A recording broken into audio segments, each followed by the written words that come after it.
There are some days, some weeks, some seasons of your life that are going to take you to your absolute limit, that are going to challenge you in a way that you might think that you cannot take it anymore. You might think that life is just too hard, that nothing can go more wrong than this. And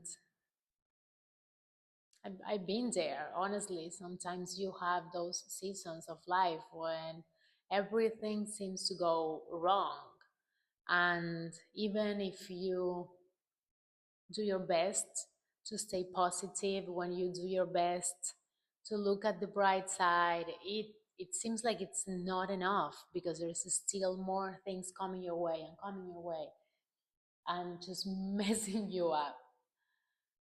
And after being in quite a few of those seasons myself, I realized that those are actually seasons that teach you resilience, that teach you strength, that show you that even when you think you cannot do it anymore, even when you think that you have had enough, that there's no way that you can go through it, those are the seasons that show you that you actually can, that you can do hard things, that life can throw things at you and somehow you manage to get to the other side. And I think we don't give ourselves enough credits for all the times that we thought that that was it, that there was no coming back, that there was no way that we were going to stand up again and go out there again, whether that's in relationships, whether that's in business, with money, after depression or after the loss of someone. There are moments of life that really, really take you to your limit. They take you to the ground.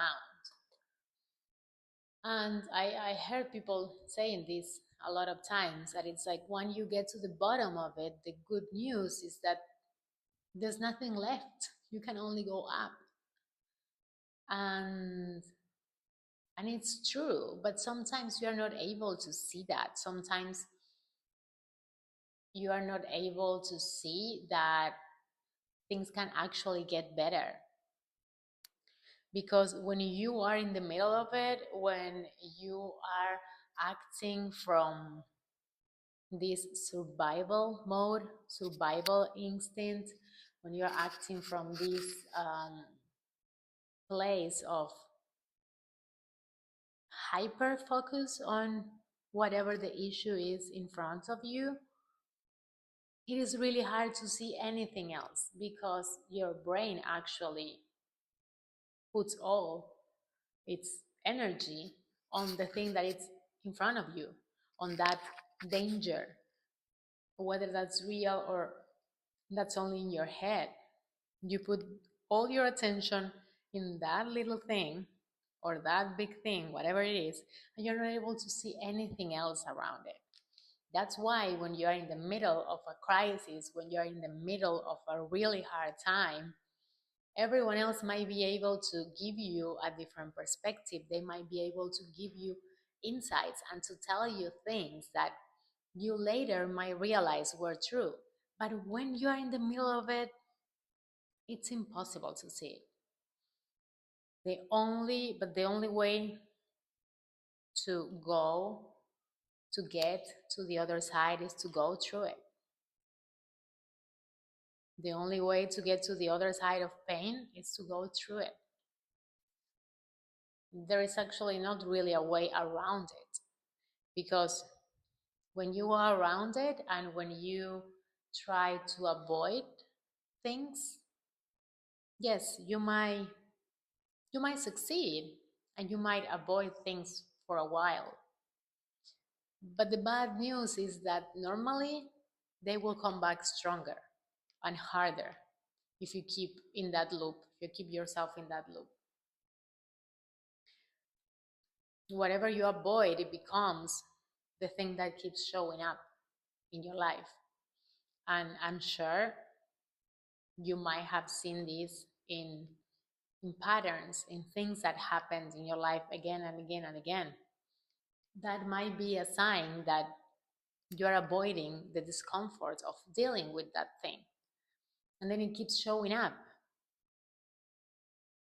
The only way to get to the other side is to go through it. And go through it means sometimes that you have to brace yourself, you have to hold yourself and just feel it. And when everything feels like it's going to hell, staying in that feeling, not trying to run away from it, not trying to make it better. Sometimes you just need to be there for a little bit so you can see how it feels like. So then you can decide, hey, this is actually not what I want.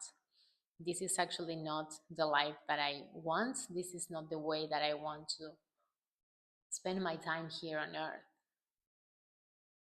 And with that power, with that knowing of, hey, this is not for me, I'm not willing to give up. I'm not willing to keep doing this way anymore. From that thought, that is where when you start getting your power back. That is when you start rebuilding yourself. And it's a whole process. It's a whole process, especially if you've been through something really bad. And the darkness can be really big and consuming. But there is always light because we live in a contrasting world. So there is always these contrasts. So it's really helpful, at least for me, it was really helpful when dealing with grief, for example. It's really helpful to know that contrasting experience can coexist. That contrasting feelings can coexist. You can feel really sad because you lost someone, but you can still have joyful moments. You can still see someone you love and feel that love inside, feel gratitude.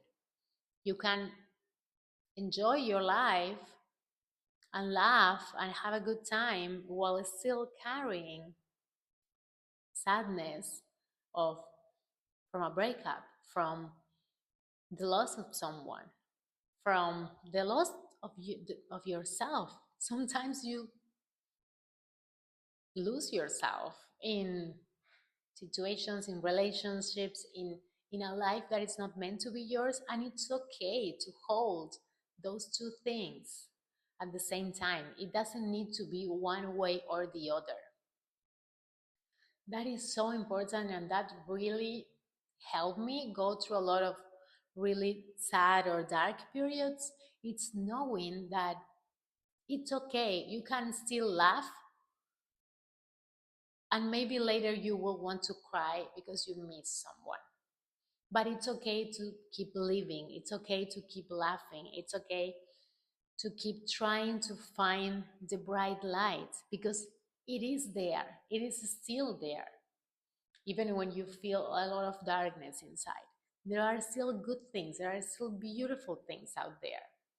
And when you start holding those two contrasting experiences, what ends up happening is that you allow yourself not only to be consumed by the sadness, by the darkness, but you allow yourself to start seeing, to start paying attention, to start appreciating the good things, to start appreciating the light, the beauty, the small moments of joy, whatever that is for you. When you are in a really low season of life, that could be as simple as someone bringing you flowers, or just getting a cup of coffee in the morning. When you're going to those really bad moments, small, mundane things like that can make a lot of difference, can make the whole difference. Because when you're able to hold that contrast and you start allowing yourself to start feeling the good, because again, it does not need to be one thing or the other, that is when the path starts illuminating itself. That's when the path to going back to the light starts showing up for you. Because the more you start appreciating those things, the bigger they get. And at some point, without you even realizing it, the good things are gonna be bigger in your life than the darkness. Little by little, and without you even noticing, the good things are gonna return, and they're gonna be more and more and bigger and bigger. So if you are going through this like dark night of the soul, if you're going through a really bad time, let me tell you this, there is light at the end of it. There is light at the end of it. And as long as you are willing to hold the contrast and to still look for the good and to still recognize that there's beauty, there's joy, there's love out there, I promise you, those things are gonna be your reality pretty soon. Sending you a lot of love and see you again tomorrow.